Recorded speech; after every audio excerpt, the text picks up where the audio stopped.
Assalamualaikum warahmatullahi wabarakatuh. Kembali lagi bersama kami kelompok 1 peserta Latsar CPNS tahun 2022 Provinsi Sulawesi Barat dengan tutor Bapak Haji Nur Alam Tahir. Pada kesempatan kali ini kami akan membahas tentang isu kontemporer. Selamat mendengarkan.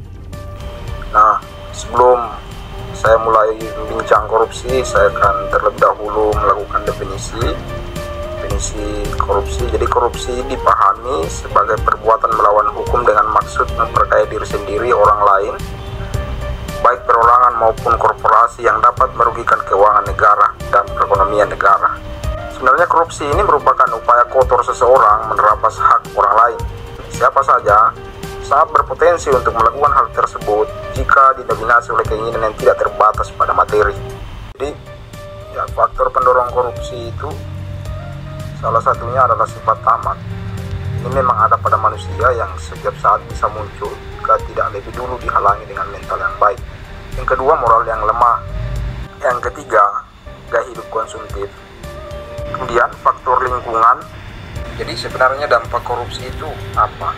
Jadi korupsi itu mengakibatkan melambatnya pertumbuhan ekonomi negara. Jadi, terorisme adalah kekerasan yang menimbulkan suasana teror dan dapat menimbulkan korban serta kehancuran objek vital yang strategis bersifat massal dengan motif ideologi.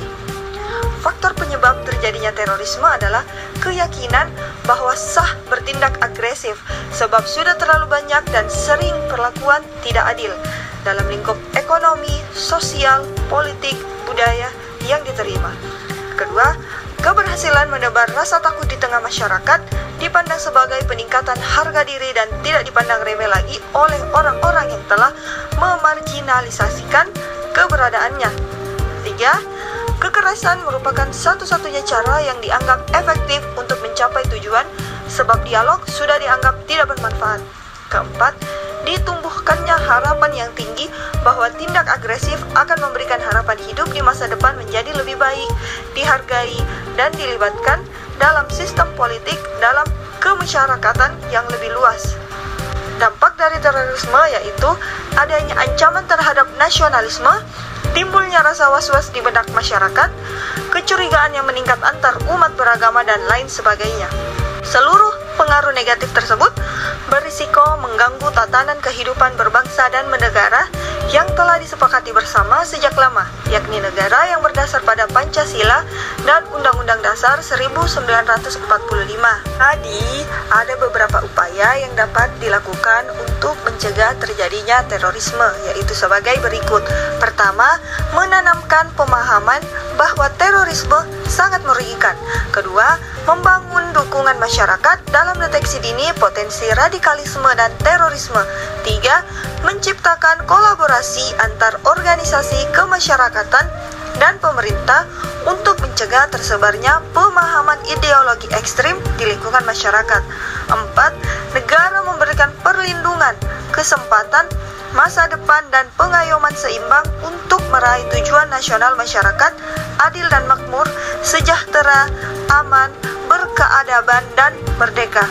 5. Melibatkan peran serta media nasional untuk membantu menyebarkan pemahaman terkait ancaman terorisme dan upaya pencegahan yang dapat dilakukan oleh masyarakat. Baiklah, sini saya akan menjelaskan sedikit tentang narkoba.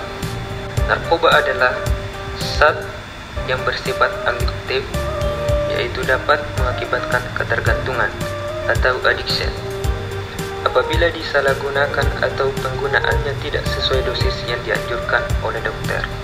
Beberapa faktor penyebab penyalahgunaan narkoba. Yang pertama, keinginan untuk mencoba karena kurang percaya diri, menggunakan narkoba sebagai gaya hidup, pengaruh lingkungan atau pergaulan, adanya tekanan kerja sehingga mencari cara untuk meningkatkan daya tahan tubuh, dan kurangnya kontrol dari keluarga. Adapun dampak penggunaan narkoba yaitu: pertama, organ tubuh menjadi rusak, perubahan sikap dan mental, masa depan suram, berpotensi terjerumus tindak kriminal, bahkan menimbulkan kematian akibat overdosis. Selanjutnya, upaya mencegah penyalahgunaan narkoba. Yang pertama, jangan pernah mencoba menggunakan narkoba karena akan membawa dampak negatif bagi tubuh. Mencari tahu dan menggali potensi diri serta memanfaatkan waktu sebaik-baiknya untuk mengerjakan hal positif. Memilih lingkungan pergaulan yang baik. Memiliki pendirian teguh untuk menolak ajakan mengkonsumsi narkoba. Jadi, hoax adalah berita atau pesan yang isinya tidak dapat dipertanggungjawabkan atau bohong atau palsu, baik dari segi sumber maupun isinya. Adapun faktor yang menyebabkan terjadinya tindakan hoax ini antara lain yaitu yang pertama, keterbukaan informasi dan tingginya konsumsi media sosial. Kemudian yang kedua, kurang kritisnya terhadap informasi yang didapatkan. Yang ketiga, menjadi pengedar informasi tanpa melacak kebenarannya. Yang keempat, tidak mengunggulkan kebenaran tetapi kedekatan emosi dan keyakinan pribadi atas informasi yang diedarkan. Dan yang terakhir, konflik horizontal, peredaran pesan kebencian, dan kecenderungan bullying. Terkait penyebaran tindakan hoax ini, adapun dampaknya yaitu meresahkan dan membuat kepanikan, membuat masyarakat melakukan sesuatu yang berbahaya, menimbulkan perpecahan, mengancam kesehatan fisik dan mental, dan mengakibatkan kerugian materi. Oleh karena itu, kita harus berupaya melakukan pencegahan terhadap penyebaran hoax ini, yaitu dengan menghindari judul yang provokatif, periksa sumber berita, bergabung dengan grup anti-hoax, berpikir logis dan kritis, serta membaca keseluruhan berita. Radikalisme menurut Kamus Besar Bahasa Indonesia adalah paham atau aliran yang radikal dalam politik, paham atau aliran yang menginginkan perubahan atau pembaruan sosial dan politik dengan cara kekerasan atau drastis, serta sikap ekstrim dalam aliran politik. Karena itulah banyak negara yang menentang paham radikalisme sebab menginginkan adanya perubahan atau pembaruan dengan jalan kekerasan, drastis, bahkan ekstrim. Perubahan yang dikehendaki tersebut dilakukan secara besar-besaran, bahkan hingga ke akarnya, namun dengan jalur kekerasan.